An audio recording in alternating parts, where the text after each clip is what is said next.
Cukup berikan ini saja, maka tanaman cabai, bunga, dan buah itu tidak mengalami kerontokan dan bunga dan buah semakin lebat.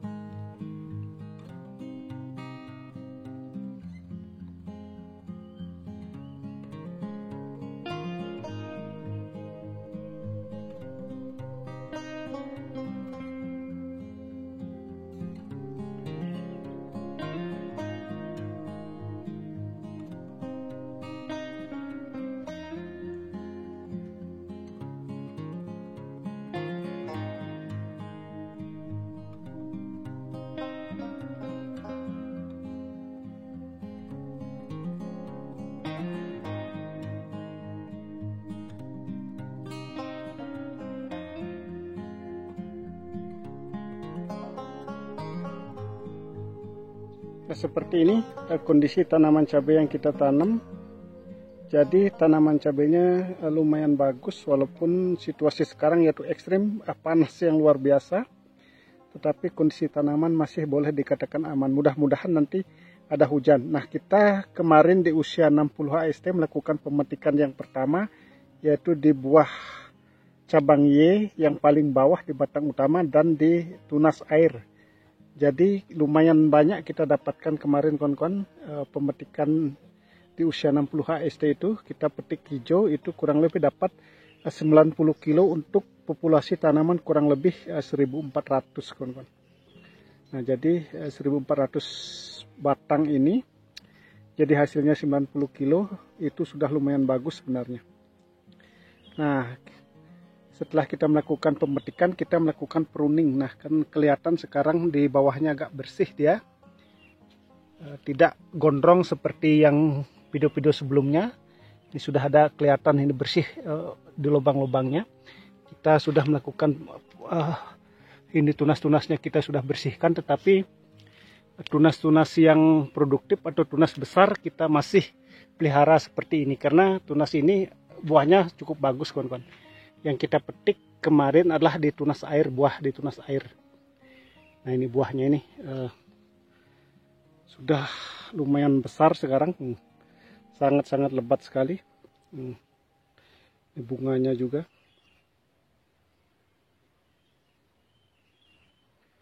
Jadi kelihatan putih-putih ini, dikatakan aman lah. Tapi memang kondisi sekarang seperti yang saya sampaikan, cuacanya ekstrim sekali, yaitu panas yang luar biasa.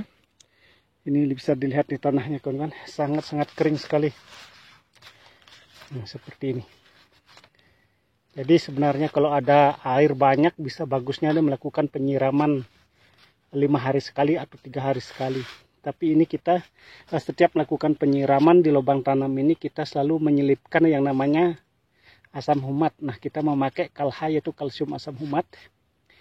Dengan dosis 3 sendok makan untuk 20 liter air, kita kocor per lubang, langsung di lubang tanam kawan-kawan, bukan di sini kita kocor. Kita langsung di sini karena musim kemarau. Memang seharusnya tanaman sudah besar seperti ini, bagusnya melakukan pengocoran di sini. Tetapi seperti yang saya sampaikan, karena panas yang luar biasa, kita menganggap menyiram tanaman langsung, tetapi diisi kalsium asam humat. Itu tujuannya. Kita mengisi kalsium asam humat agar air itu tidak mudah menguap.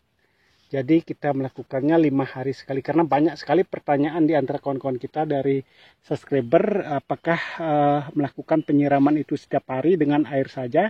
Nah, kita jawab sekarang juga kawan-kawan. Kita tidak melakukan penyiraman dengan air secara khusus. Tetapi setiap kita melakukan penyiraman atau pengocoran, kita selipkan dengan namanya asam humat. Nah, itu sangat penting sekali.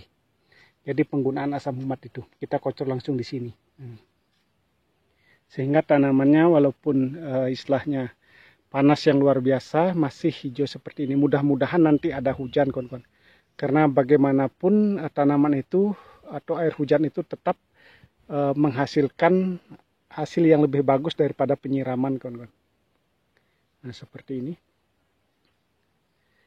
Bunganya sudah luar biasa banyak ini seperti ini. Buahnya juga sudah besar-besar. Nah, seperti ini kita lihat. Nah, panjang-panjang. Ini cabai merah besar varietas top. Jadi dari bintang Asia kawan-kawan. Jadi cukup bagus dan daunnya sangat hijau sekali.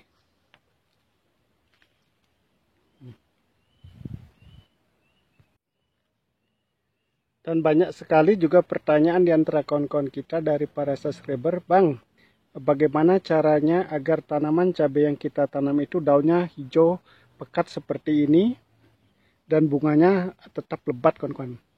Nah, ini pertanyaan yang sering kita dapatkan. Nah, hari ini kita akan menjawab juga pertanyaan itu, bahan-bahan apa saja yang kita gunakan agar daun tanaman ini hijau seperti ini, lebar-lebar seperti ini, mulus kawan-kawan. Bahan utama yang kita gunakan setiap melakukan penyepraian adalah ini kawan-kawan. Ini merupakan asam amino, mereknya adalah Premino, asam amino dan pupuk cair protein. Nah, tetapi banyak juga yang bertanya apakah itu kimia atau organik. Nah, yang saya tahu ini asam amino adalah organik kawan-kawan. Asam amino itu banyak jenis atau banyak merek, seperti kita biasa memakai Pigorin, Ambesian, itu sama kualitasnya bagus juga kawan-kawan. Nah, pada hari ini atau di tanaman cabai ini kita menggunakan uji coba Premino kawan-kawan. Jadi hasilnya sangat luar biasa. Nah, dosis yang kita pakai Premino ini adalah satu tutupnya untuk takaran satu tangki semprot atau 30 ml. Dan kita mix juga dengan menggunakan yaitu Mordenpool kawan-kawan. Nah, Mordenpoolnya seperti ini. Dosis yang kita pakai untuk Mordenpool adalah sama dengan Premino, yaitu satu tutup Premino atau 30 ml kawan-kawan untuk satu tangki semprot. Sehingga daun tanamannya tetap mulus seperti ini. Itu Premino sangat bagus sekali untuk kondisi cuaca ekstrim seperti panas atau tanaman biar tidak stres. Sedangkan Mordenpool itu bagus sekali untuk merangsang akar, merangsang tunas maupun merangsang pertumbuhan bunga. Jadi Mordenpool ini bisa digunakan di fase pertumbuhan ataupun fase generatif atau fase pembuahan, sehingga bunga dan buahnya tetap lebat seperti ini kawan-kawan. Nah, ini bunganya banyak sekali nih. Nah, itulah dua bahan ini yang selalu kita gunakan di dalam penyemprotan. Tetapi ingat, untuk Premino khususnya kawan-kawan, jika tanaman sudah subur, itu lebih bagus dihentikan pemakaiannya. Ditakutkan nanti kesuburan malah tanaman cabai itu mudah diserang yang namanya jamur patogen seperti busuk daun. Nah, itu yang perlu harus kita perhatikan kalau tanaman terlalu subur. Kalau kita tidak bisa menangani masalah jamur, itu catatannya. Tetapi kalau sudah petani yang sudah biasanya paham tentang masalah ini. Nah, seperti ini kondisi tanamannya. Jadi sangat luar biasa, tapi memang kendala yang kita hadapi sekarang adalah cuaca ekstrim, yaitu panas yang luar biasa kawan-kawan. Jadi mudah-mudahan seperti yang sudah saya sampaikan, ada hujan, karena air hujan itu sangat bagus sekali untuk tanaman cabai, khususnya di fase pembuahan ini, agar nanti buahnya menjadi kental ya kawan-kawan, lebih terisi. Nah, seperti yang dalam video sebelumnya kita sudah sampaikan, jika tidak ada hujan terpaksa kita akan melakukan pemanenan hijau kawan-kawan. Kalau menunggu merah itu biasanya merahnya tidak sempurna karena kurang air, dia seperti agak mengkerut biasanya. Walaupun kita sudah kocor, jadi bobotnya biasanya berkurang karena kekurangan air. Nah, seperti ini. Nah, banyak juga pertanyaan di antara kawan-kawan kita, Bang, apakah asam amino dan Mordenpool itu bisa dicampur atau dimix dengan bahan-bahan lain seperti dicampur dengan fungisida ataupun insektisida? Nah, jawabannya adalah bisa kawan-kawan. Nah, seperti itu. Nah, khususnya di fase pembuahan seperti ini atau di fase generatif, kita juga menggunakan suplemen tambahan, yaitu suplemen tanaman khususnya di fase generatif. Nah, tujuannya agar bunga seperti ini, pentil-pentilnya ini, dan buahnya ini tidak mengalami kerontokan. Kita memakai yang namanya suplemen tanaman di fase generatif. Nah, seperti ini kita menggunakan, yaitu merek dagangnya adalah Kalinet, yang merupakan kalium cair dengan kandungan fosfatnya kurang lebih 12,33%. kaliumnya 13,80%, boron 1,62%. Nah, dosis yang kita pakai setiap melakukan penyemprian menggunakan 3 tutupnya ini atau kurang lebih 30 mili, kawan-kawan. Itu interval penyemprian kita lakukan 5 hari sekali. Dan kita mix dengan insektisida dan fungisida. Nah, kalau inseknya kita selalu melakukan perolingan. Kadang-kadang menggunakan Samit, kadang-kadang menggunakan Pegasus, kadang-kadang menggunakan Agrimek atau dengan insektisida yang lainnya. Jadi dengan sistem perolingan, hama seperti tungau dan trip itu tidak menjadi resisten atau menjadi kebal, kawan-kawan, sehingga daun tanaman cabai tetap aman, tidak keriting. Nah, seperti ini kondisinya. Jadi lumayan, kawan-kawan.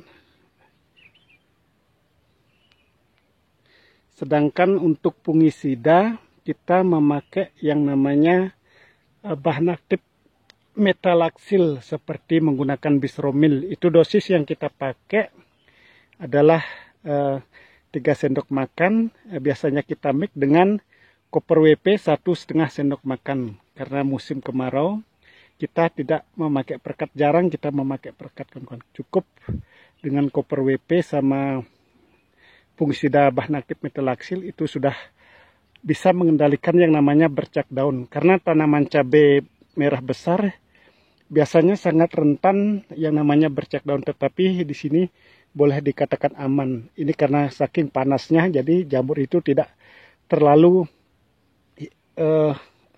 rentan menyerang tanaman cabai di musim kemarau. Kecuali di musim hujan biasanya jamur itu sangat cepat sekali, tetapi berbeda dengan musim kemarau. Biasanya musim kemarau yang menyerang itu justru adalah lalat buah, tetapi di sini masih aman tanaman cabai, tidak diserang yang namanya lalat buah, kawan-kawan. Karena kita juga melakukan perolingan penyemprian dengan menggunakan bahan aktif asepat dan propenopos, kawan-kawan. Itu kita berikan dengan cara sistem rolling. Jadi intervalnya juga 5 hari sekali. Dosisnya sangat rendah, kita pakai hanya 10 mili untuk takaran 1 tangki semprot untuk propenopos, sedangkan asepat kita biasa memakai dapat dan sejenisnya itu 2 sendok makan. Jadi dengan demikian kondisi buah boleh dikatakan aman, kawan-kawan. Terima kasih kawan-kawan yang sudah menyimak video ini. Semoga apa yang saya sampaikan ini dapat bermanfaat untuk kita semua. Di sini kita hanya berbagi pengalaman bagaimana cara merawat tanaman cabai, dan semoga kedepannya kita menjadi sukses sama-sama.